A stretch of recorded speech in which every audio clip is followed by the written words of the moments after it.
You ask Tiger to solve. This deals with linear equations with one unknown. The final result is x equals -2. Let's solve it step by step. Simplify the expression. Expand the parentheses. Simplify the arithmetic. Group all constants on the right side of the equation. Add 2 to both sides. Simplify the arithmetic.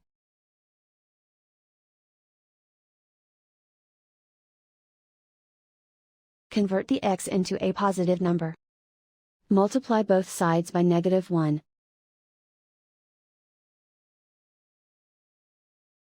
Remove the ones. Simplify the arithmetic. And so the final result is x equals -2.